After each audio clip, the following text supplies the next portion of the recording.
draw with play conservative. We're gonna do a play action pass on the goal line under center. No, all this crazy run stuff.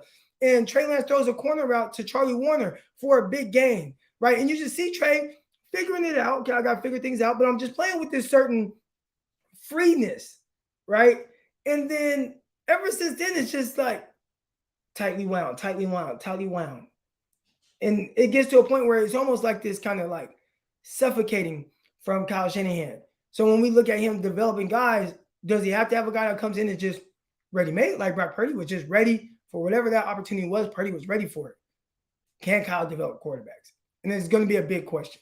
It's going to be a big question. I can't wait to see Brock Purdy come out this year. And do we see a better version of him, which I think most of us assume we'll see? Or do you see a guy that starts to go backwards a little bit because Kyle Shanahan starts to get really tightly wound with his guys? And the more you're around him, the more that play starts to kind of, with young guys. Matt Ryan, great. But all the other guys, it got a little weird. Think back to 2017, and everybody said Brian Hoyer. Now, we know Brian Hoyer, not this great guy. But you listen to a lot of beat writers, and they're like, hey, man, the best training camp we've ever seen was Brian Hoyer.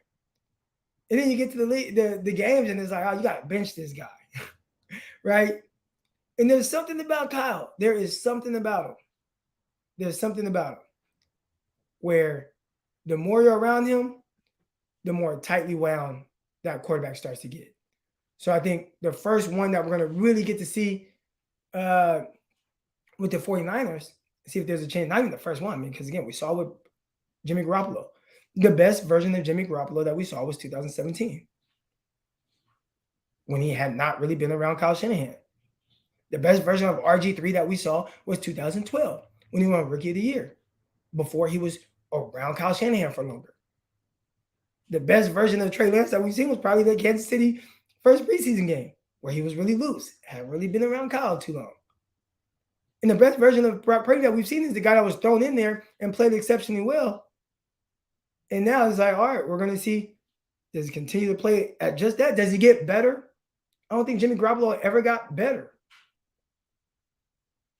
So I'm interested to see how all that works out right there. I'm interested to see that. We do got some super chats here.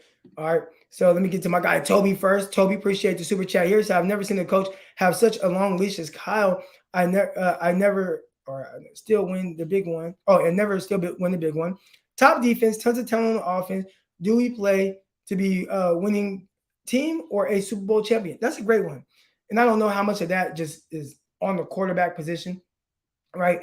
If Jimmy Garoppolo just makes that throw downfield, are we even having this conversation, right? He makes that throw to Emmanuel Sanders. We're not saying that. Then he is a Super Bowl winning type quarterback or coach, right? As far as being a long leash, it's tough because he is a good head coach. Like, I'm not saying that you can't find another good coach. You know, there's always good coaches out there. Hell, Sirianni or whatever for the Philadelphia Eagles. I didn't know who the hell he was. He came out of nowhere. I think he had a really good plan for whatever they wanted to do with Jalen Hurts. And they've done a terrific job of developing Jalen Hurts. And that's part of it, right? Jalen Hurts, he was the guy that got benched for Nate Sudfeld his rookie year. A lot of people don't remember that. He got benched. Now, some people are like, oh, they were tanking. Tanking for what? They were terrible. And Jalen Hurts, if they wanted to continue to lose that game, they would have just kept playing him because he was so bad. But Sirianni came in and he's like, nah, we're going to stick with this guy. And he played. And it was like, okay. And there were a lot of people like, oh, no, they're gonna tank this year because they got 2 first-round picks next year, and they'll take Bryce Young or C.J. Stroud or one of those guys. No, we're got actually a Super Bowl runner-up in a MVP candidate. All right. And I thought that Jalen Hurts was a running back coming out of college. Turns out he's like, nah, like I'm actually a quarterback. And it's still a little different. He's not the most prolific passing quarterback, but he plays winning ball. Terrific quarterback. All right. But as it pertains to winning, or a Super Bowl, sometimes it might just come down to the quarterback. But my thing is Kyle just a little too tightly wound to get that type of play next level by his quarterbacks? I'm curious to see that. All right, here we go. Got Damon in the chat. Shout out to my guy Damon. Let's go. He says every QB who has played for Shanahan has had their best season under Shanahan. The only exception is Cousins, who gives Kyle credit for his development, not McVay, not his Vikings OC. And that's interesting, right? Um, I think guys do have their best because, and okay, I remember one time I heard this it was like a quote, and they said, and it was like from one of Kyle Shanahan's coaches. And I know I'm kind of ragging. I'm not ragging on Kyle. I just want to make this clear because I know how things get misconstrued. I'm not ragging on Kyle as a great head coach. I think he is a great head coach. We're talking purely quarterback development. He has a terrific system. He has a terrific system. Everybody around the league is stealing. Everybody around the league is running it. We really got it from like what the Kubiaks or whatever. But everybody's running this system that he has learned between his dad and the Kubiaks. So as far as like the play calling and having a great season, I could see that. The thing is when you have a guy that you have to take from nothing and then continue to get better play out of him.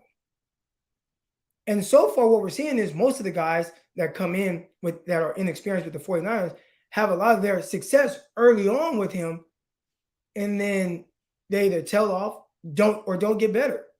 And you have some examples of this. Again, RG3, he was offensive rookie of the year. He won rookie of the year. And then after Kyle stayed with him, it got weird. Talked about Jimmy Garoppolo. Jimmy Garoppolo was this aired out quarterback. He was throwing the ball down the field at Eastern Illinois, throwing the ball down the field with the New England Patriots, gets to the 49ers and kind of becomes a shell of himself, plays terrific in the 5 games where Kyle didn't really get to, hey, we just want you to be free. And he first in all these stats. And then moving forward, it got a little weird. Where it's like, yeah, the offense is good, but it's just never better. Like Jimmy was never better. So it's interesting. I'm just talking about purely the quarterback development aspect of him, not him as a head coach. Great head coach. Not sure if I trade him for anybody else. But when you have a young quarterback that needs to develop, and Brock Purdy's going to be the final kind of case study with this. Does Purdy get better? I assume he will. We all assume Purdy will be better. Man, he was a rookie. The longer these guys are around Kyle, I don't know what Kyle does, but it gets a little tight. It gets a little tight. Stop making it seem like Sirianni has won something. Hey, I don't know if Sirianni won something, but I know in 2 years as a coach, he went to the playoffs and then he went to the Super Bowl. So he won an NFC championship. I think we saw that, right? Beating the 49ers. And I think it's hard to win in the NFL. So coming in year 2 with a quarterback that other people were like, oh, what? And then you go to the Super Bowl, I think that's a good coach. That's a good coach. All right, here we go. We got Terry Dome. What up, Eric Crocker? Didn't care for your take on Brock. What did I say? Somebody correct me if I'm wrong. What did I say bad about Brock Purdy? If I'm not understanding, I said Brock Purdy is great. He had a great rookie year. And we've seen guys come in and have success with Kyle at quarterback. And then these young guys do they get better? And I said, Brock is going to be a good case study of that. All right, here we go. Y'all know what time it is, man. We're going to bring y'all on right now. Come on live. Click in there. Hit the like button. All right, make sure you hit the like button. And, of course, you guys got to subscribe to this video as young Dylan Crocker says. I think my soundboard is frozen. That's the issue. Yeah, my soundboard is frozen.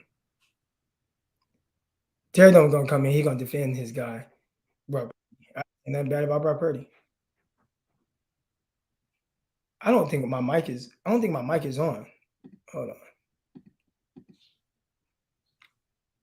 It's not. All right, so here we go. My mic isn't on right now. This is what we're gonna do. I'm gonna reset this. All right, man. Hey, the technical difficulties when going live. See, if I'm not live, then I can edit all this out.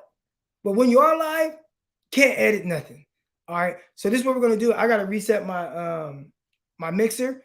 I'm gonna bring on Gammon. I'm gonna bring on Terry Dome. I'm gonna let them talk. I'll be backstage listening to y'all, and I'll give y'all the floor, and I'll be back in a couple minutes. So appreciate everybody. Hit the like button. Hit the subscribe button. Gammon, Terry Dome, y'all are on. I'm gonna mute myself so we don't hear. All right. All right. So Terradome, I want to kind of climb into it. So I want to start off with one thing first, and then we can get to the blasphemy or so as you speak it about Brock Purdy and just the absolute Brock Purdy slander that you've been hearing on the show. But one thing I did want to talk about was the Seahawks. Um, I didn't expect them. Croc actually said that, hey, they're going to make the playoffs last year, which I didn't think that was ever going to happen. Um, and when you look at it, we handedly beat the Seahawks last year. Over the 3 games, we averaged a difference in point differential of 15.3 points per game. I still expect to sweep them, but I don't expect to beat them by 2 tugs during that span. It'll probably be more something closer to like 6 points, that sort of thing, but maybe not like a full on 2 touchdowns plus like an extra point. So I think they've tightened up the gap, but I don't think that they're at that next year. If they have they have 3 drafts in a row where they knock it out, and we're assuming that young talent comes in right away and they're playing like Pro Bowlers, right? Which is a dangerous thing to assume because we felt that same way about Javon Kinlaw, and that didn't happen, right? Like, but you have enough arrows right in the quiver. You put enough wood behind the arrow, something's going to hit. So I do kind of give them that. I do disagree with Croc on the Rams winning, on the over under 7.5. And the only reason why, and this is something I'd like to see whenever we get ready to play the Rams, is maybe Croc brings on Jake Ellenboom or Ellenboom. I can't really remember his name, but I was watching him kind of talk about the Rams and how they might surprise you. But even he was low on confidence about how well that they would perform. And I am too. Now, because the Rams don't just play the 49ers every single season, but they're expecting a lot from their – they also too have a high ceiling, low floor guard that they picked up in the 3rd round who just hasn't – they're hoping in a big way, like we're hoping Drake Jackson, who got those did not plays at the end of the season, they're hoping in a big way that all of a sudden he just flips that other switch. But that was my big problem that I had with the 49ers and Rams last year. Last year I didn't feel like they did enough to address the offensive line. This year it's kind of like the same way. Last year it was, hey, Bosa needs a Robin to his Batman, and then but they did it. But we felt bad for Trent Williams. He needs that. So I just don't feel like the Rams, they've taken more of a step back. They even said their own guys who cover it said that they've taken a step backwards. But I think what the chat really wants to hear, they want to hear those haymakers, Terradome, that you're trying to land on. And let's see how many of these hits you can get to stick. What was if you could bring up like an example, what was the first blasphemous or slanderous thing that Croc said about Brock Purdy that you took exception to? Good morning, everybody. I hope everybody is doing well, first and foremost. Hey, Terradome, real quick. I'm working on getting the organs for you. So once you get to preaching, because I'm saying you be in here preaching, I'd be like, hallelujah. All right. I'm gonna get some organs so I can hit the button and you can really get into your bag. All right. So just know the organs are coming for you. Okay. That sounds wonderful. First of all, I'll address the Seattle Seahawks. We don't quite own you yet, but you are in escrow. The deal will go down. Geno Smith doesn't scare me.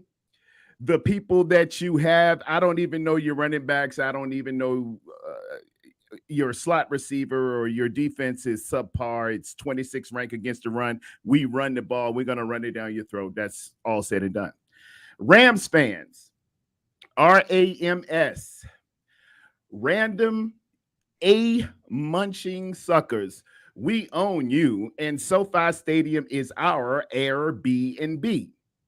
I'm glad you log in to all of our programs because you don't have anything going on at all where you are. Now, getting to Brock Purdy. I have been watching, I tallied up things in my mind as I often do because I have to run, sermons sometimes. I have to write books. I have to give factual information as it pertains to the word of God. There is something in First Samuel, the 16th chapter, about man looketh at the outside appearance, but God looketh at the heart. Too many times, and not only my esteemed friend, Eric Crocker, but several of the content creator universe has poo-pooed Brock Purdy's performance as a rookie in the National Football League. And I just want to run down the stats because I have to be actual and factual. In play action passer rating, Brock Purdy for his 6 regular season game and his 2 playoff wins was 130.0, first in the NFL. In rhythm passes, 3-step, 5-step, 7-step drop, get it out of your hands, Brock Purdy was 125.2 passer rating, first in the NFL. In pre-snap motion, which the Kyle Shanahan offense is based upon, Brock Purdy was 118.3, first in the NFL. Outside the numbers, throwing the ball deep and outside the numbers, Brock Purdy was 112.9, first in the NFL. This was the main sticking point of the Baltimore Ravens not being apprehensive to sign Lamar for his contract, because you got to be good outside the numbers. You can't just stay inside and throw it to your tight ends. But Brock Purdy, for his time, short sample size as it may be, although we beat 3 playoff teams in a row and he didn't lose to any of them, they would eventually have been playoff teams. And last but not least, when you don't blitz them and you drop coverage and throw 8 back there in the back, Brock Purdy was 112.6, first in the NFL. Now, I don't know how long y'all been watching professional football. I go back to 1975. I was 5 years old then. Born in 1970. I have been watching the National Football League for the better part. It will be 50 years in 2 more years. I have gone through the dynasties of the Cowboys. I have looked at the Super Steelers. I go and watch Steve Sable when I get a chance. I go back and love, and what made me truly fall in love was the Camelot association and empire of the San Francisco 49ers, the New England Patriots of the 2000s, and again, the Dallas Cowboys of the 1990s. There has not been a rookie quarterback, particularly drafted outside the realm of the first, second, and third round, that came in cold and gave you everything you wanted. He increased the total of points from 24.5 to 33.6. I'm going to say that again. He increased a Jimmy G, who had been in this league 9 years, sat behind the GOAT, knew the plays, and then we giving him a pass. Oh, Jimmy ain't had no playbook. Jimmy ain't had no playbook. And for y'all to poo-poo this young man's performance as if it was, well, anybody could have did it. Well, we ran that experiment. We put Josh Jackson in after Brock got injured up in Philadelphia. I think it was January 29th of 2023. How did that go? The same way it went for Brock Purdy, playing against that defense, bad. Okay, but he was a newbie. Hey, if you could just throw anybody in there, he should have been able to increase George Kittle's touchdowns from a mundane 4 with Jimmy G in 11 games. He now has 7 with Brock Purdy. Not to mention Brandon Ayuk, who is probably our finest pure receiver. All respect to Deebo Samuel. But BA wasn't getting quite the yardage that he should have been representative of. After the Miami game, Brock Purdy goes to BA and says, I know I missed you, man. I know I missed you, but I'm going to find you. I'm going to find you. BA now is a 1,000-yard receiver. This kid was nimble. This kid was prepared. This kid put, allow me for some alliteration, pinpoint precision on his accuracy and got it out of his hands. He scrambled for first downs up in Seattle, and he beat everybody you laid at him by double-digit scores. We're running around here talking about, well, we want a big arm. We want a guy with a ceiling. Hey, I promised myself I'm not going to have to put Trey Lance down, but I hope nobody takes this with the wrong a grain of salt, but take it as you may. You know they will. Brock Purdy's floor is 13 floors higher than Trey Lance's ceiling. All right, so we done had a chance. You done had a chance, Trey Lance. tear down. You done been in there, but you didn't dance like Brock Purdy, and it needs to be acknowledged. All right, tear down. You're making my point, right? Were you here the whole time, like when the show started? I ran back your show from yesterday. Oh, receipts. No, he's talking about the little clip. Yeah. Do we have a clip? Yeah. No. So I'll get to that. Where are our producers? Do we have that clip? I'll get to that. But to start this show, I actually mentioned you, and I talked about how my whole thing, my argument on that wasn't that Brock Purdy won't get better. Is that can somebody get better under Kyle Shanahan? And I talked about how Jimmy Garoppolo in 2017, he was number one in a lot of stats. Then all of a sudden, we just didn't see his play get better.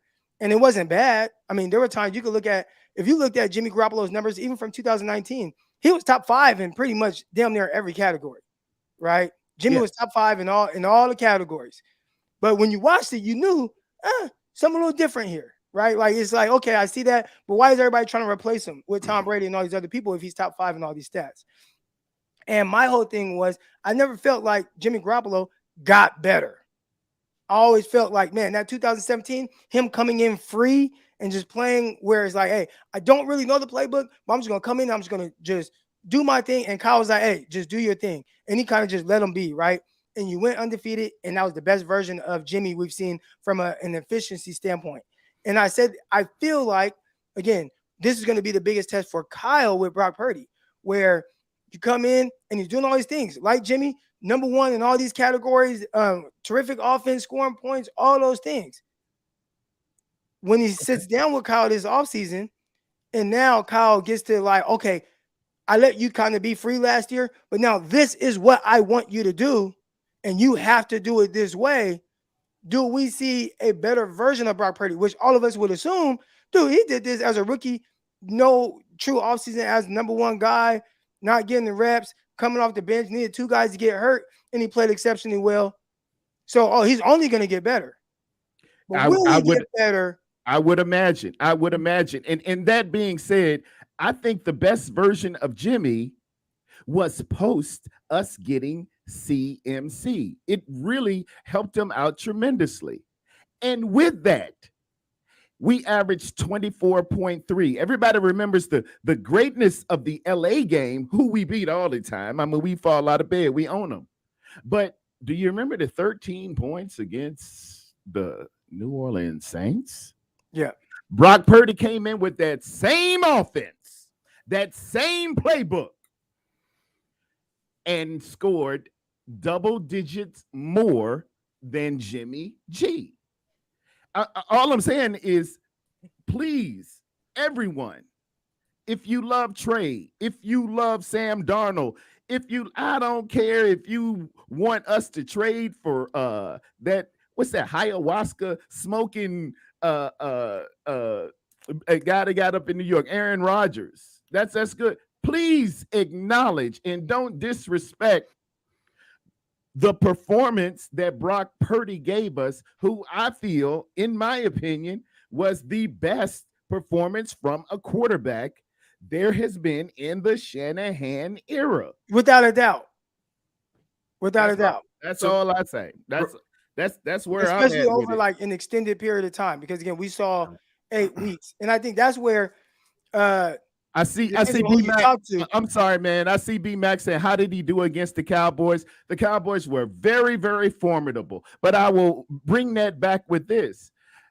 How But did he do I don't how want did to he put do him against down. I don't want to Seattle? put Brock Purdy down. How Like, many points he put on Seattle in the yeah, playoffs? See, what Brock Purdy did was Kyle showed you everything when it gets time for the playoffs. Remember, when Jimmy G first went to the playoffs, he didn't throw it but 8 times. Oh, but he unleashes the whole playbook with Brock Purdy. Sorry about that. I know it's your show, man. Go ahead. I was gonna say see the chat. I don't want to put down or like, oh well, look at this, because even you asked like, oh, in the Eagle game, I'm like, well, in the Eagle game, the first drive with Brock Purdy wasn't great, and then he got knocked out the game, and then I mean it was kind of the same for Johnson if we're comparing like that game and how he came in against that defense. Like that was tough. So I don't want to compare those two guys or even in that game. All right. But outside of that, when I look at Brock Purdy, let me say this real quick. Let me tell you how incredibly unfortunate this was. Let me tell you how the Swiss cheese holes had to line up for this to happen. Brock Purdy wears number 13. In that game against Philadelphia, if you go back, and it's on YouTube, if you pause the exact moment he's being hit, it was 7 minutes left in the first quarter. He's hit by number 7. He is throwing to Brandon Ayuk, who is running a 7 route. It was about 2nd and 5, which 2 and 5 add up to 7. and it happened on the 29th. 9 minus 2 is 7. This is so unfortunate and unlucky. It can't possibly happen this way again. Mind you, it was off of a touchdown that the Philadelphia Eagles had gotten because they missed the call, dude. The replay guy held the call back, held the whole thing back. That was on a 4th and 6. We should have had a touchdown early in that game. So I know everybody will say, well, he got hurt. Hey, you won't say the same thing about my man in Cincinnati when he got hurt in his rookie year. And he didn't win all of his games and didn't get to the NFC, to the conference championship. But he blew an ACL in his rookie year. I'll yield the floor to you. All right, here we go. Real quick, I do have a super chat here from my guy Tavarius, and he says, "Can't wait to see how Purdy plays without CMC. Jimmy played great with CMC. Also, CMC was the MVP of this offense, not Purdy." Now, I don't want you to have to defend Purdy, but I do want to ask you what impact, and actually I'll ask you, Gammon. All right, Gammon, what impact do you think that Christian McCaffrey had on the offense and the efficiency from the quarterbacks that we saw with CMC in the backfield? I think Deebo Samuel was injured a lot last year, and he kind of played through it, played tough. So we were kind of missing the Deebo of old, which I think we'll have back this year. But to answer your question succinctly and sweetly, just real quick, I think the same difference that you're going to see Charbonnet have with Geno Smith. That takes a lot of pressure when you have a safety blanket there. Now, Geno Smith, what's interesting is that Nick Mullins used George Kittle like a safety blanket extremely well, really leaned on George Kittle. What's interesting is that you see Brock Purdy use George Kittle in a similar fashion. And you know what? That's okay. One of the biggest things that I said, and I think one of the last times we were on together, Terradome, was I said, you shouldn't be at fault for having great talent on your team. It's about how you utilize that talent that's on the field. That I've talked to so many people who have either coached football, still coaching football. I've had some people the last time that you and I were on, Croc, somebody shot me a DM, pulled me off the side, and we talked. everybody's saying that it's Lance needs another chance. Lance needs another chance, a break into there. And then I just couldn't help but thinking about how unfair it is that Brock doesn't get that chance. To your point, Croc, where you're going like, don't you think that Gino's going to play better? I'm like, absolutely. Another year in the system, more weapons. He's got, this and that. He's got 2 more weapons, 2 more targets that he can throw at. But then can't the same be said about, if the same is true about Lance, more time, he's going to get better. Can't the same be said about Brock Purdy? I had somebody then reach out to my DMs who's a big Brock Purdy believer. And they were, kind of like what you're going through, Croc. I think that you're fair because I was waiting for Terror Dome to kind of call you out on what specifically you slandered or said about Brock Purdy, but I don't really recall that. I think you were a lot harder on Jimmy Garoppolo, but even then you were fair. But one of the things was that I think one of the Purdy fans was talking about was like, why do whenever we talk about Purdy, we only talk about Purdy's floor, but whenever we talk about Lance, we always talk about his ceiling. Now, what I want to do was I wanted to read this quote from somebody, and this is what he had to say. And there's not my words again, but again, I'm trying to get better perspective of both sides because honestly, at the end of the day, and I think Croc, you'll feel the same way in Terror Dome. Look, you've been a 49er fan this long. You've seen the ups and downs, the drunken Millers, whatever. You just want to see excellence on the field. But this is what he had to say. I'm getting tired of beating this dead horse. But here it goes. Lance had plenty of opportunity to showcase what he has. This time last year, he got 95% plus of the reps in OTAs, minicamp, training camp, preparation leading up to the season, etc. Purdy came in and got 1 to 3 reps total, capitalized, per practice. And it was enough that the 49ers cut Nate Sudfeld an $2 million guaranteed contract they had just given him. The differences were clearly visible. And when Brock took over, the word from everyone to a man was that they knew Purdy was something extraordinary. I've heard one excuse after another about Lance. The 7-page scouting report that I read about his first pro day was not good. The scout said that he couldn't remember another session when so many balls hit the ground. Was he injured? No. Speed of the guys, too much to handle as far as the ball going, indoor air too thick, question mark. It's not a like or hate thing. Facts are facts. Kyle and the 49ers have to talk up Lance so as not to destroy what little trade value he has left. If you listen to the hesitancy and cadence in his speech when Kyle hunts for the right words versus the upbeat fluidity in talking about Purdy, that really says all that you need to know. So again, I mean, I'm kind of getting these things. Another person who wrote that, man. They encapsulated it all. It was Brett Wheeler. Brett Wheeler with Brett 2 Wheeler. T's. Awesome. Yep. Awesome. And then you said it all, man.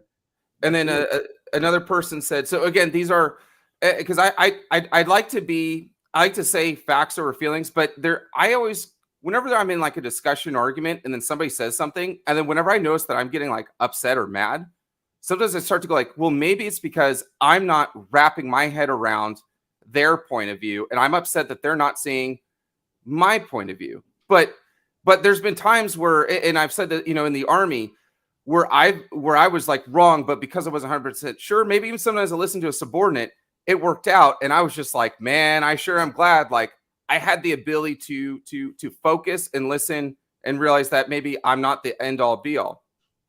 Now I'm going to read another one. Someone said Trey, and again, this is because I think what I'm feeling from those that support Brock, the Brock community, right, is that I feel like they're getting kind of withered and they're tired because whenever someone tries to support Brock Purdy, they feel like then there's like an onslaught of just vicious attacks. And it's definitely here, right? Because we have Lakers fans, Sacramento Kings fans, Warriors fans, like we have all that kind of here. And this is what he had to say. And again, if you're a Trey Lance fan, try to see it from a different point of view and have some level of understanding. You don't have to completely agree, but maybe you can understand. Trey hasn't had a game with a completion percentage above 60%. Again, these are not my words. I haven't looked up the facts, but this is what they're saying. He completed 70% of his passes against the Houston Texans. Again, I'm just reading another person's like comments, but this is again like if you're somebody who's in the Lance camp, not in the Brock Purdy camp, right? This is what somebody is. I know, I'm just saying, like, because you started off with that, but he legit, it was like 60. He completed like 69.7% of his passes against Houston. Right. Trey hasn't had a game with a completion percentage above 60% yet, and has been injured 2 seasons in a row. Of course, there'll be 8 in the box when they're talking about Brock Purdy and that sort of thing. They're going to force Trey to beat them with his arm. He hasn't done that yet.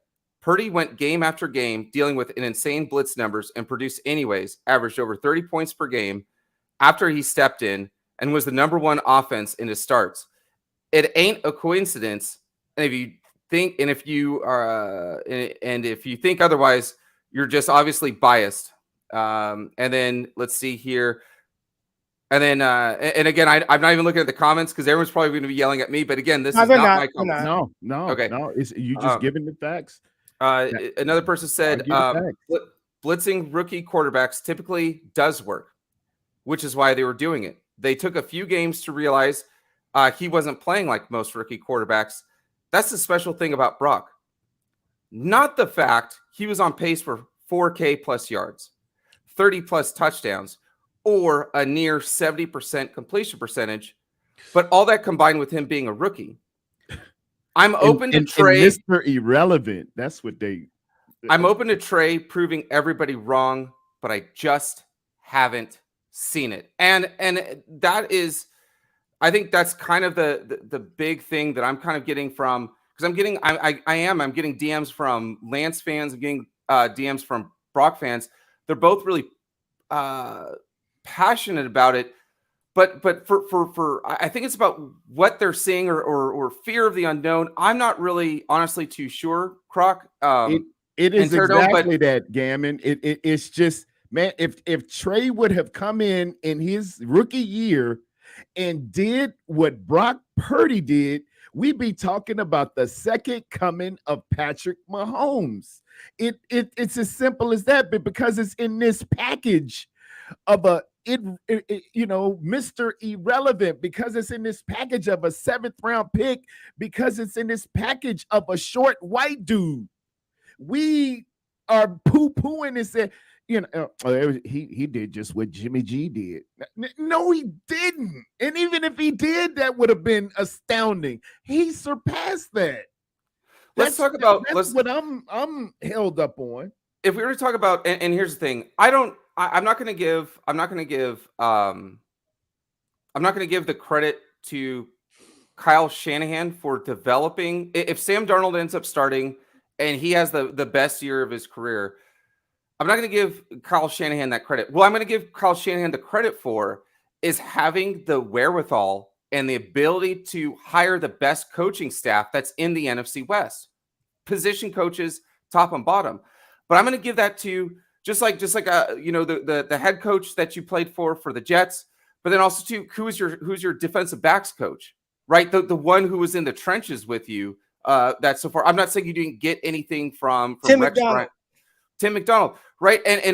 But I'm sure though that you improved more from your game from a micro macro standpoint from what Tim McDonald was saying. Now I'm sure in the big, right, when the coaches meeting, when he goes ahead and he lays out everything, would have been different. But I think though, Tim McDonald, I'm going to give that same credit to Greasy. I think that Greasy deserves that credit. Just like if all of a sudden, if I see Deebo Samuel come in, if all of a sudden he goes fat, overweight, and gets injured a lot, I'm gonna hold the wide receiver coach to his feet to the fire, because it's going like that wasn't happening when we lost our receiving coach to the Dolphins. That wasn't happening when he was here. He was running with him, making sure that his butt was in shape. And again, people are gonna go like, well, CMC took all the pressure off the lid. A lot of his touchdown passes were going to George Kittle. There were so many times where I was going like, why isn't why isn't Jimmy Garoppolo getting the same amount of numbers? Because they're simple passes.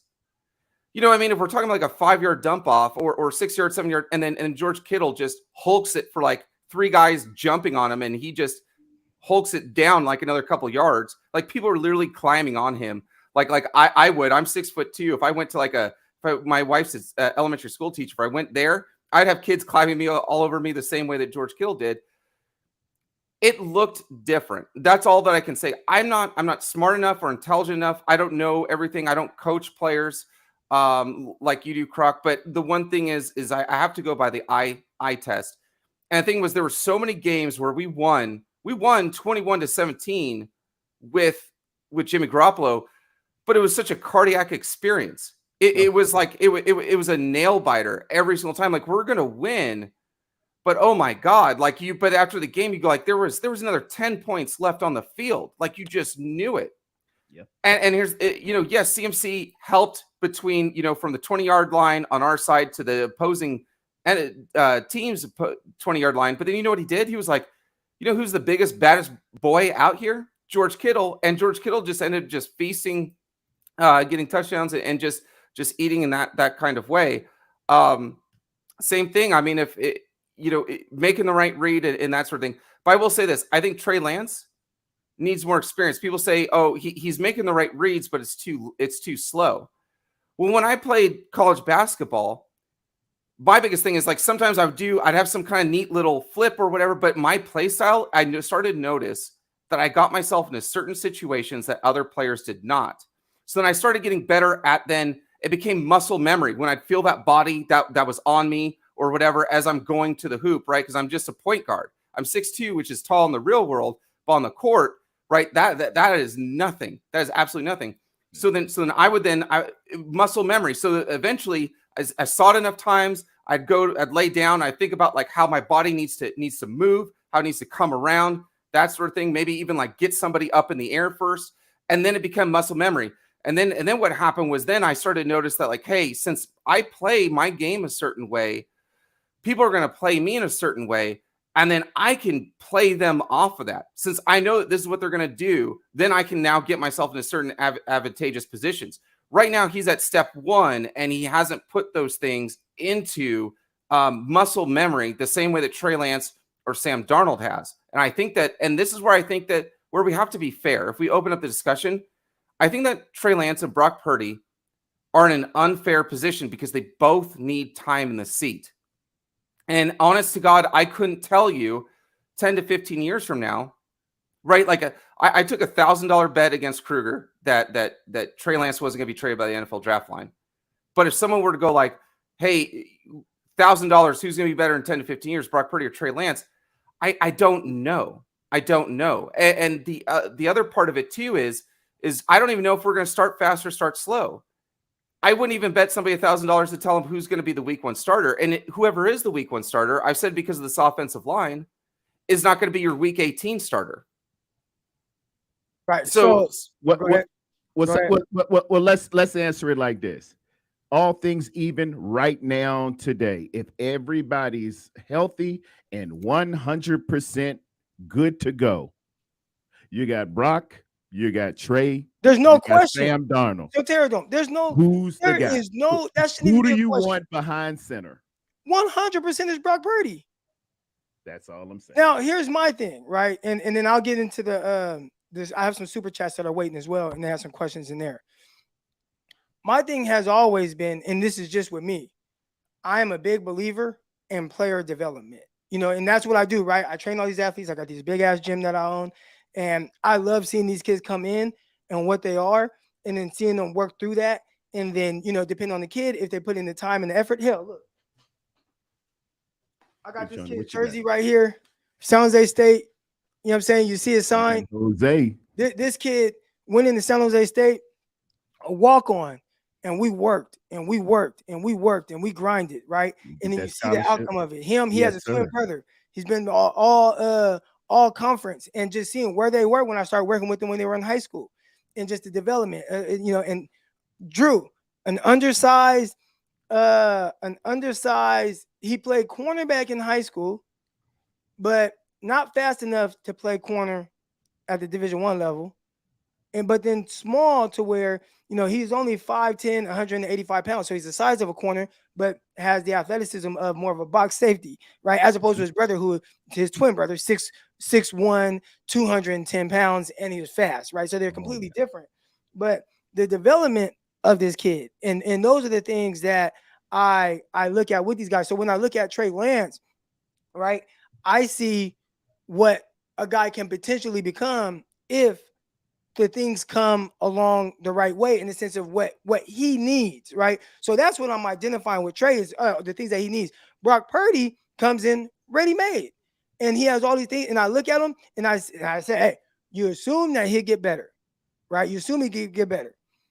I watch some of these guys, and I'd ask anybody in here, hey, right now, would you take Brock Purdy or Jalen Hurts to lead your team? Now you said, and I'm just going to ask you this one question. I just want just to answer. Then I'm gonna get to the super chat. Go ahead. You got a game tomorrow, right? You got a game tomorrow. Your head coach is Pete Carroll. I'm just throwing a random head coach out there. All right. Gotcha. You have to choose. Who do you want your quarterback to be? Brock Purdy or Jalen Hurts?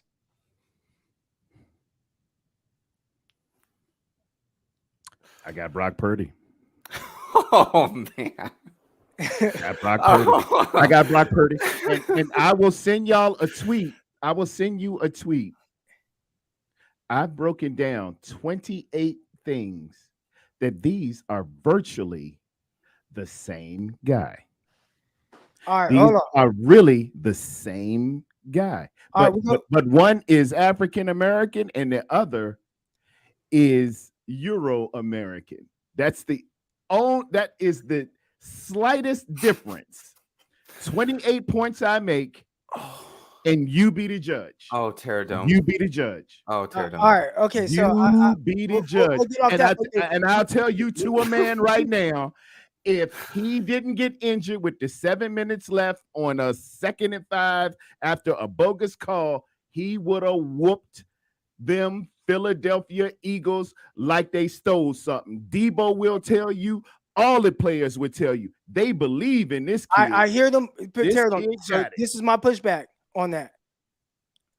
The 49ers O-line just did not protect. They didn't protect him in that situation. He knows a tight end. They did not protect Josh Johnson. I know. We getting rid and some people leaving town. If you go Mr. back McGlinchey, and you watch, thank you for coming. Goodbye. and that Tyler Croft, thank you for coming. Yeah, I don't know if you go back and think just you on watch the team, but you are so gone. You're like Paulie and the Godfather. You let the Don get hit. Tear it on. And you were if you go back and watch that game, they just could not protect for whatever reason. I don't know what the issues were, but they couldn't protect the quarterbacks. So I don't know if it would have gotten. I knew exactly what it was. Tyler Croft and Mike McGlinchey and them little punks on the right line. But I got some dogs coming in there. Y'all on borrowed time. I want you gone. All right. Bring your butts. Bring your butts. Pack your stuff. You going out of here. We got some super chats here. All right. So we got the first one here from my guy, Mr. G49. Says Kurt Warner broke down the Seattle game. Kyle was repeatedly running the same play from different formations, and the wide receivers still were wide open, so it wasn't all Brock. So I think what he's saying, because there are some people that looked at the Seattle game, and you see some of the numbers, and kind of when I watch it. Now, again, there's two ways to watch like a prospect, because I am not a guy. I did not in this. Got to be careful with your words on the YouTube. You know what I'm saying? I didn't watch Brock Purdy coming out of college. I didn't watch him as a prospect. Didn't know who he was. And then when he got to the 49ers, I still didn't watch him, because it's like, well, I'm not watching Mr. Irrelevant, right? So I never went back and watched him as a prospect. So a lot of what I was doing while watching him during the season, and this wasn't to push back on Brock Purdy or anything like that, but it was just to watch and see what is he? Right? I'm just trying to figure that out. So I look at certain things and, okay, where does he struggle at? Where is he good at? Okay. And I'm looking at more of how our play is happening as opposed to the result of the play. So I've thrown things out there, right? 4 touchdowns against Seattle in the playoffs, right? And I look at a 6-yard pass to Deebo Samuel that When he the takes last time we 75 put yards for a touchdown, right? when Like, the last so time we put up a 40 burger I know, but in the listen, playoffs? so I'm looking at it. I'm looking at like how are they doing it? How is he doing it? So if you say, hey, it's similar to Jimmy Garoppolo, right? Jimmy Garoppolo against the Chicago Jimmy Bears Garoppolo, they in didn't Chicago. Bro, they didn't let Jimmy all right, I got to mute Teardome real quick. All right, hold on, Teardome. All right, so I don't think he knows we can't hear him. So Jimmy Garoppolo, right? There's this play again. I just look at like how did this happen? And they're backed up. It's 3rd and 20, and they throw a screen to Deebo Samuel. It's probably just a throwaway down. Well, Deebo takes it 80 yards, right? So again, I'm in gets tackled at the 1 yard line. I'm looking at how did this happen? So you look at stats. The stats are going to say Jimmy Garoppolo, an 80-yard pass or whatever it is, right? And his passer ratings are going to be up because of it. All this stuff is going to be up, right? But in my head, it's you threw a screen pass to him. So when I look at some of the things that Brock Purdy did, and there were some really talented things, but there were a lot of things where it's just I was afforded a great situation on this specific play. As you look at a lot of the explosive plays from the 49ers at the time. Now, is that Brock Purdy's fault? He made the right read, he made the right throw, etc. Does that tell me how prolific of a quarterback he is? And those are the things that I look at as it pertains to winning it all and what it takes to do that. Because we've seen good quarterback play from the 49ers quarterback position. So when I look at him against, like I said, the Seattle game, and you throw a 5-yard pass to George Kittle and he takes it all the way to the crib, do I think that Brock Purdy is great for throwing this 5-yard pass and Deebo taking it all the way? Now, that's not me saying that Brock Purdy's trash or anything like that. I'm just trying to figure out exactly what he is, as I would do with Trey Lance, where I'm trying to figure out what are the issues and problems with his development, as I would do with Jimmy Garoppolo. When the more I watched him, and it was like, I'm trying to figure out what he is, as I would do with Patrick Mahomes. What makes Patrick Mahomes great? And I see certain things, as I would do with Caleb Williams. And I watched Caleb Williams, and I was watching him against Caleb Williams against Utah, and I'm like, I have not seen a prospect like this. So it's not so much down, but I'm just trying to figure it out, right? So when he says, Kyle Shanahan, he's running the same plays and things like that, it's comfortable. It wasn't Brock, it was Kyle, whatever. I give Brock the credit for completing the pass. To the extent of maybe what the result is, that's when I have to look at him. I'm looking at him as a prospect. So some guys you don't have to look at that way because you have enough of a sample size to know exactly what they are or what they aren't. Me, still trying to figure out what Brock Purdy is. I watch him through just a different lens. I think sometimes it comes off as hating. I think it comes off as Croc is pushing back or Croc wants to prop up Trey Lance, etc. No, it ain't that at all. Because I'm going to tell you what, I really don't give a fuck, right? I just want 49ers to win. But right now, I'm just trying to figure out who is he, who is Lance, who is, you know what I'm saying? Sam Darnold, we kind of know a little bit more what he is. Now, what is he with all these weapons? Whatever. That might look different. And maybe you could put him in a situation to where he looks excellent. And he's number one on all these stats because, hey, this is a great situation for me. But I'm still trying to figure out who and what Brock Purdy is. And right now, what I'm seeing, and so you alluded, and this is Terradome alluded to the video that I made of saying, like, the ceiling, right? And you talked about ceiling and, Croc saying, hey, man, like, you better hope that Trey Lance is good. It's not because I think Brock Purdy is a bad quarterback. When I see some of the plays the throws that Trey Lance makes, in a sense of the difficulty that he makes look easy, I don't see those type of created explosive plays from Brock Purdy. And so when I look at if stuff starts to get weird, can he be the guy that creates the explosive play? Not, I'm throwing to George Kittle or Ray McLeod, who's butt naked in the end zone and they're fighting for the ball because they're so wide open, right? And everybody else see, 40-yard touchdown pass. Me, I see, well, it doesn't really tell me much about him as a prospect or as a quarterback in the sense of just what he's capable of doing. So I'm still trying to figure out the high-level throws, the high-efficiency throws. I see probably the best one that I saw was probably the one that Brandon Ayuk dropped on the sideline of the end zone, where I was like, that was a very, very, very special play. So that's how I'm watching it, right? I put more stock into that play than maybe any other throw. Because again, I'm trying to figure out what he is for the 49ers long term. And when the shit hits the fan and you don't have all these guys out here, how much is he going to be able to create outside of just what is afforded to him because you have a George Kittle, you have a Debo, you have a Brandon Ayuk, because at some point those guys are going to be gone. Now, maybe you can replace them, maybe whatever, but how will it affect them? So, or Christian McCaffrey. So that's all. That's not hating. That's not anything. Just trying to figure out who it is. I love Brock Purdy. I think he's been terrific. I have not seen this level of quarterback play for the 49ers in the sense of the results, but I am trying to figure out what is he as a long-term quarterback. Because when it came to Jimmy Garoppolo, some of the signs were there and kind of ignored it. Kind of ignored what he was, even in that 5-0 start, even with the stats, even though he was number one and all that, there were some things that's kind of telling you like, crap, this motherfucker kind of just who he is, and they kind of ignored it. All right, kind of just ignored it. Now, with Trey Lance may very well be what we've seen so far. Probably a guy that you don't want starting in the NFL. All right, probably a guy that long-term, he will never be a guy. He's going to be a bust. It was a terrible, worst trade in NFL history, whatever. That may very well be the case. The only thing that I give with Trey Lance is I just don't know because it's such a small sample size. So I don't know. Like, that's the only thing. So when I say what Trey Lance needs or what he does or whatever, or, oh man, he needs these things, it's just because I'm just trying to figure out, can I get enough information on him to where I know exactly what he is? That's just how I watch the game. So with Brock Purdy, I'm starting to know a little bit more, and I'm just curious to say, okay, based on the information I have right now and what I feel he is, do I see him start to do some of those more things? When I've seen him try to do some of the more things this past season, kind of got in trouble a little bit.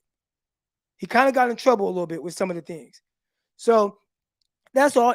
I know there's a lot of other people that maybe want this guy and that guy. I don't care who the 49ers starting quarterback is. I just want to win. First and foremost, I'm a 49er fan. First and foremost, I'm the same guy who was on the New York Jets with a 49er phone case and did not care. I'm a diehard 49er fan. I want to see them win. I was the guy on the New York Jets that when Michael Crabtree ruptures his Achilles, I'm like, damn, man, Crabtree ruptures his Achilles, man. Y'all see that? And they looking at me like, so what? I'm a 49er fan. I want to see the 49ers win. My whole thing is I want to find out more of what Trey Lance is. The fact that we're this late and I have no idea is like, okay, well, what could they have done for me to see more of it? Brock Purdy, I know more about what he is than Trey Lance. But that's not for me to say that Trey Lance will ever be as good or play as high level of football as Brock Purdy. But I've seen these guys come into the league and they need all these different things. Everybody's situations is so drastically different. So that's all. That's all. As far as it pertains to the same plays, stuff like that, Brock Purdy did a great job of executing that. Real quick, I have a couple other super chats here. We got Tavarius here. He says, if they saw all this in Brock, why did they keep Jimmy? Lance went against the top defense in practice. Where were those riders? So the way, again, and I was there, I talked a little bit about how people see things different. I can look at one thing and then I take something from it and somebody else could see something and it's drastically different for them. Just straight up, the best passer at 49ers training camp, to me, it looked like it was Nate Sudfeld. It was not Brock Purdy. It was not Trey Lance. Nate Sudfeld. It was natural. It was a spiral every time. He was very accurate. He was super efficient. He threw the ball down the field. He looked, and again, small sample size even for me because I was at like 4 practices. Looked like the best passer there in every practice. As far as Trey Lance, I could see one result from a guy or one write-up, and it's Trey Lance struggling with the deep ball. But hey, I saw Trey Lance complete 2 out of the 4 deep balls, and the 2 incompletions were both to Debo Samuel, who was strapped up, and he threw the ball downfield to him. So is he struggling, or is he struggling to connect with Debo Samuel? But that's how these reports, you know, depending on who you listen to, it could be worded different. All right. I saw Trey Lance do a lot of really good things in training camp. A lot of really good. They had third down drills. He was moving the sticks. Oh, move here, ball out, boom, first down. Trey Lance, boom, here, boom, crosser route. I saw a lot of good things. I also saw, oh man, nobody's open. He threw the ball away. Well, what do they do? You got people keeping stats? Oh, that's an incompletion. as they should. But does that tell me that he can't throw a completion or he's been inaccurate or anything like that? Because if y'all see, oh, he completed 9 out of 17 passes. Oh, not accurate. I didn't think that was an issue. On top of going against the number ones. So again, everybody's going to get different things that they see. I just want more to know exactly what Trey Lance is. And I'm not saying you should sacrifice wins for it. I'm just saying I would just like to see it. And you hope because of some of the things that he just naturally can do that other guys just can't. And I've seen it. I've seen him do that. I've seen him just do things that just he's aggressive with his eyes. Naturally, he's going to push the ball down the field. He can run for first downs, whatever it is. He can do all those things. Can he become more consistent? We don't know. We don't know. I know more from Brock Purdy, right? But I'm still trying to figure things out. All right. So sorry, I went on a rant, y'all. I went on a rant just talking about what we're seeing from these guys. And the 49er fan base, there is this big pushback on one guy or the other. And I think it's really stupid. And I think it's silly. I think it's silly. I did have a question. So for in the chat, chat, if you can, just type in there because the internet's never wrong. Who would you rather have, Brock Purdy or Hurts? I just want to make sure that I'm good on that. Who's your daddy? At 9:59 a.m., he wrote, "If we didn't invest so much on Trey, I think there would be way less drama." What's your take on that, Croc? If we didn't invest so much on Trey, I think there would be way less drama. Or do you think, no, I mean, this is just how this fan base is. Even if we would have stayed at pick 12 and we would have picked Trey, do you still think we would?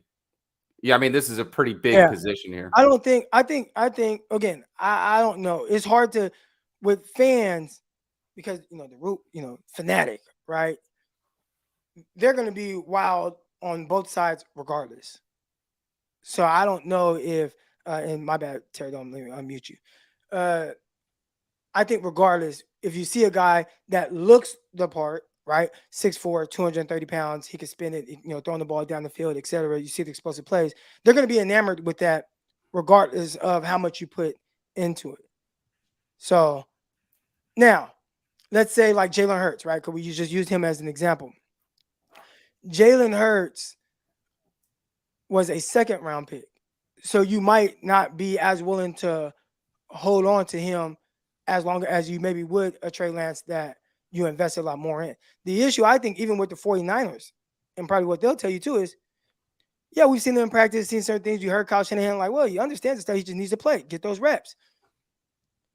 He's only started 4 games in the NFL and only finished 3 of them. Like, they don't even know what Trey Lance potentially can be. I talked about Jalen Hurts and how he got benched for Nate Sudfeld in his rookie year, but then the whole next year, you got to just see him for the whole year. And I think that Trey Lance's trajectory would look similar to that. Now, the next year, would he be an MVP candidate? I don't know. But when I saw the offense with Jalen Hurts, I didn't think it was anything too crazy. But it's like, hey, man, he did these things good, and he made some plays with his legs, and he threw the ball, whatever, right? But you only got to see that because he got to play for a whole year. Trey Lance broke his ankle. Go ahead, hold on. Oh, one second. I just wanted to conclude this. So interesting. So the vote for Hurts is at 6. The vote for Purdy is at 7 or 8. So more of the fan base is leaning more towards Purdy. I think that's because go ahead. Purdy is a 49er. And because if I put that on Twitter right now, well, I can't put it on Twitter because I have too many 49er followers. But if I had somebody, just a random person, hey, who would you rather have, Jalen Hurts or Brock Purdy? I would say there would be an overwhelming avalanche of Jalen Hurts supporters. And I know, I know, but again, go to my Twitter, Terror Dome 49ers Silhouette Challenge. I'm spoiling it a little bit, but I'm just going to run down a few of these points. One quarterback is 23, the other 24. One 6'1", 220, the other 6'1", 223. The backgrounds, both fathers involved in their endeavors, both for the percentage of last year, one 67, the other 66. Touchdown to interception ratio, one at 3.25, the other at 3.66. Both went undefeated in games that they were not injured.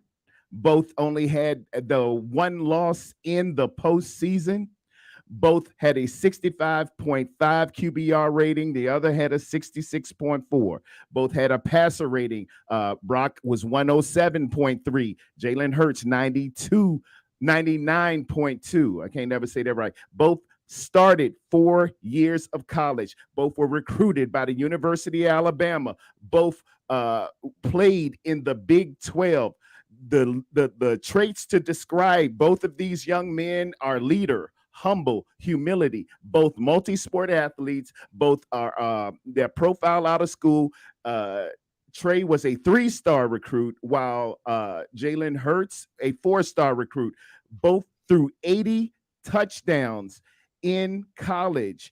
Both only had there was a discrepancy with the interception ratio, 33 for Brock, 20 for Jalen Hurts, but their arm sizes are 29 inches. Their hand sizes, Brock's 9.25, Jalen Hurts 9.75. They're 40 times. Brock was a 4.74, while Jalen Hurts is a 4.59. But Brock Purdy had a 1.55 split, which is quickness, and Jalen Hurts had a 1.60. Both in the pocket, described as agile, in the pocket, smart, intense, mature, and focused, and both are tremendous men of faith. I lay it before you. Those are the facts. As I know them, the defense rests. We just caught up with a name and a product. I love the Range Rover. I drive a Range Rover, man. That's my shot. But I gotta look and see that Honda Genesis, that SUV, that Honda Genesis is real fly, man. It's got me like I'm paying a lot of money on this, but for the performance and the looks, it could be that. It's very, very, very similar. It's so eye-catching to both of them, but we caught up on this label, where you got picked, where you come from, your home, your family, your school, my time, my patience, my love, my blood, my sweat, my tears. You got manna in front of you. Just eat it. All right, we got some super chats here. Tavares here says, Lance, no Kittle, no CMC when he played. I know a lot of people have kind of, talked about that as well, where he didn't have those guys. And how much would it help? And I think even you look at the Chicago game, and there were some adversities he had to try to fight through as well in that game, but losing Elijah Mitchell in the first half when the 49ers were up like 10-0, I think that hurt. And then obviously the torrential downpour. All right, here we go. We got Mr. 49er, Mr. G49 here. Nailed it. All right. And he was talking about one of the rants and things we were going on. Double B Studio. This is a good one. If they had the same line, Purdy over Hurts. And that's one of the things, right? Jalen Hurts has the best offensive line in football. And then he went on and said that again here. He says, can you imagine Purdy with that offensive line? If we're talking battle line, then Hurts will be better. But with a great, or if we're talking, battle line, Hurts will be better. But with a great O-line, Purdy more accurate. All right, okay. I do think that there is a scenario where Hurts, I don't know if he's like the purest of passers. He can make throws, that's for sure. Then we got Tia. She says, we acting like Purdy won the Super Bowl because he won some games. We need to calm down as a fan base. And I push back on that and just saying you got to win the Super Bowl with the best players you can get at the best positions. This is how it's done. I would love to dream up and be like I Dream a Genie and give us Patrick Mahomes. And that's what everybody wants. Everybody wants a Patrick Mahomes. Give me a Patrick Mahomes. We're so isolated on Patrick Mahomes and the slurpage thereof that we're the Trey fans are hoping he will become that one day. He's not walking through that door. You're going to have to get it on your own. You're going to have to make your Patrick Mahomes. That's all I'm saying. Yeah, this question and making your Patrick Mahomes goes into developing the guy and bringing him along. And part of this long discussion now has been is Kyle Shanahan the guy that can do that, or is he a little too tightly wound to get more out of a young guy? So I don't know if anybody in the NFL throws more interceptable passes than Patrick Mahomes, and Andy Reid does not care. And here's another thing, Terradome, with if you wouldn't mind, Terradome, reading that super chat, and then I have another chat I wanted to read as soon as you're done reading that. Terror Dome, spelled a little wrong there. Brock and Trey weren't running the same offenses, so all your stats are skewed. You can take the Range Rover off road, not the Honda. Now hold on. I said Hyundai. It was Hyundai Genesis, and it says a lot. If the game plan, if Kyle doesn't trust your game plan, if he doesn't trust you as a player, dude, that means I can only. But again, okay, to go back to that, right? If Kyle doesn't trust you, I don't think Kyle trusts many people at all. He doesn't. You see what he does, but I think that's part of his issue in the sense of getting more out of these quarterbacks that have showed you they can play football. Yeah, Trey Lance has shown me he can play football, but when you have a guy that just, I don't trust you, I don't trust you this and that.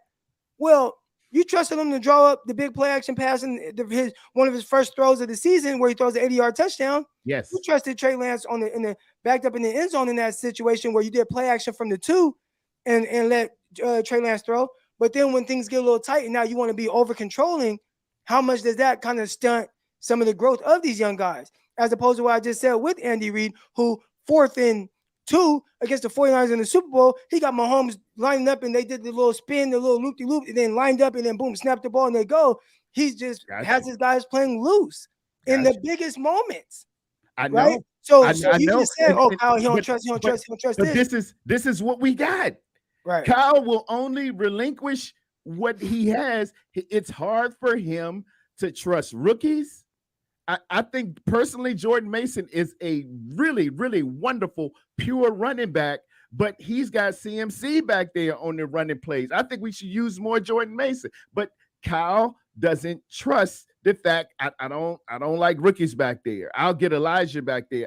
I'll get somebody. I don't like rookies back there. That's a flaw, I think, on Kyle personally, but it's what we got, and it shows in his game plans. It shows when he didn't trust Jimmy G in the playoffs and only let him throw 8 times. Dude, that showed me everything. I think the first time you got everything laying on the line and you got this rookie quarterback against Seattle Seahawks, open the playbook up. Yeah, I think he can drive this Range Rover. Go ahead, open it up. I think that I know that Kyle Shanahan does trust rookies, but you gotta be better than the person in front of you. So Salty Cyclist at 10:06 a.m. said you can't just compare numbers and draw conclusions. No, you can't. But go back and look at the film. Look at how look at how Brock Purdy sidearms and gets around blitzes. Look at how he scrambled up in Seattle to get that first down in an homage to Russell Wilson and slid to get that first down. Do y'all realize in Seattle, where we have the biggest trouble of a division opponent, that man went up there and beat him soundly, and we could have had 14 more points had it not been a bogus call against Nick Bosa for tackling. I don't know when that became outlawed. And Jordan Mason at the end, all the way to the 1 foot line. We just decided to be gentlemen and ran out the clock. We could have ran it up. All right, look, we're gonna have to get out of here because I gotta travel with the wife right now. But of course, I mean, this was a really good, fun conversation with all of y'all. Of course, Gammon, Terradome, and anybody else that wants to come on, man, y'all know where we are, man. Anytime, click the link. I'll post it in the chat. Next time we go live, which will probably be Monday. All right. But I appreciate everybody coming on today. Terradome, awesome job. Gammon, awesome job. And I knew Terradome, come on, he's gonna bring the heat with the Brock Purdy stuff. The tough thing is, I like Brock Purdy. I really do. Not according to Twitter. Not according to Twitter. Well, because fans are, it's like all or nothing a lot of times. But do I agree with Terradome that Purdy has a higher ceiling, 13 floors higher? I'll have to push back. No, his floor is 13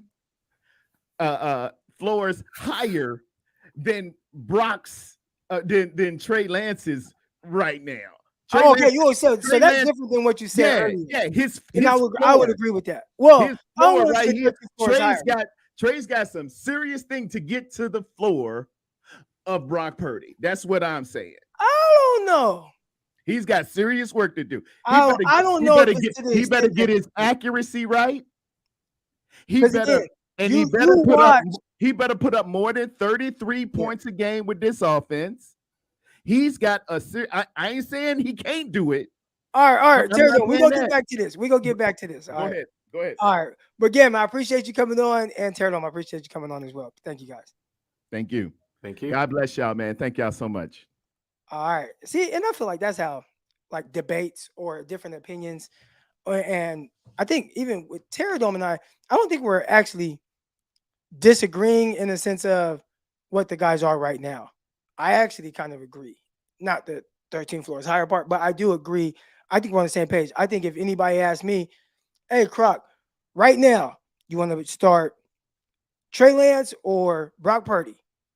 There was not one time where I would say, hey, right now, from based off what we've seen, you got a must-win game. Oh, I'm gonna put Trey Lance out there. Now they have had to do that out of necessity against Houston, and I think I maybe put a little bit more in that game than some of the other people because I don't care that it was Houston. I care that it was a game that the 49ers had to win. It was a must-win game, and Trey Lance went out there, unlike that Gammon, the guy that Gammon read the little scouting thing. Oh, he never completed more than 60% in the game. He completed more than 60% in that game. He completed almost 70% of his pass, 69.5 to be exact. All right, in a game that the 49ers must have, where he threw 2 touchdowns, ran for another one. He also did have the interception. So the running touchdown got called back. WB Studios, all that sounds good, but Kyle's holding Trey back.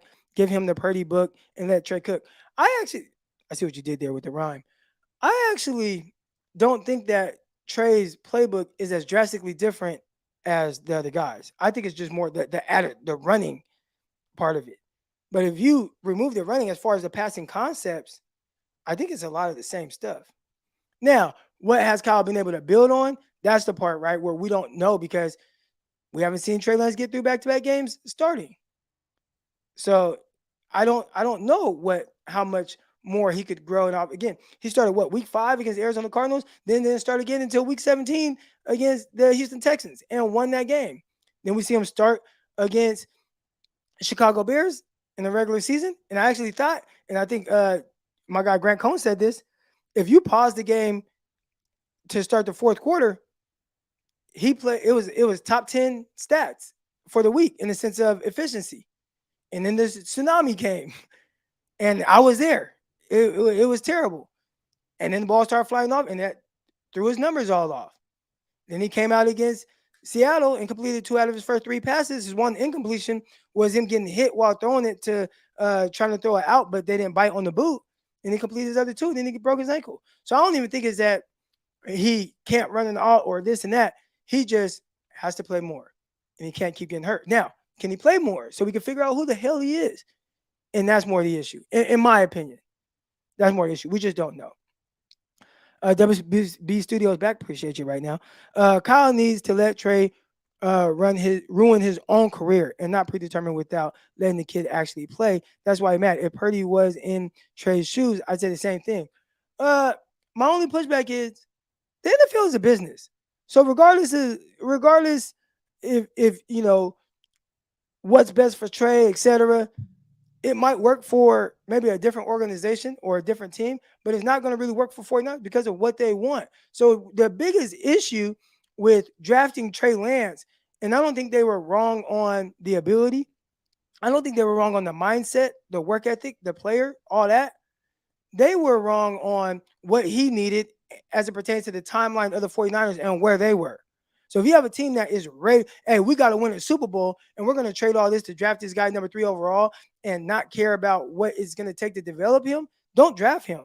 Might as well just draft Mac Jones, right? And not trade up for either of those guys. And really the right way to do it, and it's spilled milk at this point, but the right way to do it would have been, if we know we want to win right now, and our expectations are Super Bowl, then you know you got Jimmy Garoppolo in your back pocket, and you just wait to see who's there at 12. And if neither one of those guys are there at 12, whatever, draft Micah Pearson or whatever. Like, then don't trade all that up. If you know right now, well, we got to win, and we know we could win with Jimmy G, don't trade up for these guys. Just wait. Who falls to you at 12? And then take that guy. The expectations that they put a guy in that needed something different than other guys is unfortunate for Trey Lance. I won't say unfair. It's unfortunate for him for what he needed. So, like, that's where they went wrong. So, as far as right now where the 49ers are, yeah, you got to win. So if I know I have to win, like we're trying to win a Super Bowl, I would start Brock Purdy week 1. There wouldn't be any questions about it. And it just sucks for Trey Lance because of what he needed. Went to the wrong team. Went to the right team in the sense of just the setup of it, but wrong for what he needed. So because of that, and I don't know what he is right now, I would start Brock Purdy week 1. But I know for what the 49ers want, it would be best that they figure out a way to develop Trey Lance. But it's just not, that's not what the situation is. So that sucks. That sucks for him. Double B Studios, again, I just want to know if Trey is a bust or not and move on. I would like to know that too. And I'm not sure we'll ever find that out. Well, we will. It'll be more of people calling him a bust like they are right now after 4 games.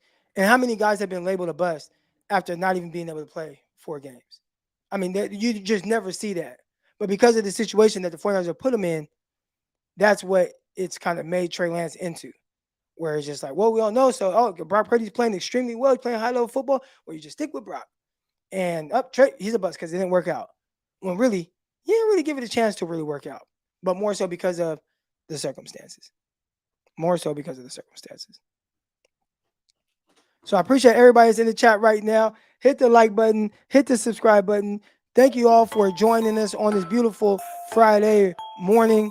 Trey gets all the excuses. True or false? True and false. All right. Thank you, everybody. Again, make sure you guys hit the like button and subscribe to this video. All right. Shout out to Pickle Crocker for that nice soundbite. Thank you, everybody, for the debates, the back and forth, the super chats. I love all that. We got Miss Crocker. She's waiting on me right now, so it's time. Why are you standing over me looking like that? Okay, I'm sorry. All right, I'm out, y'all. Peace.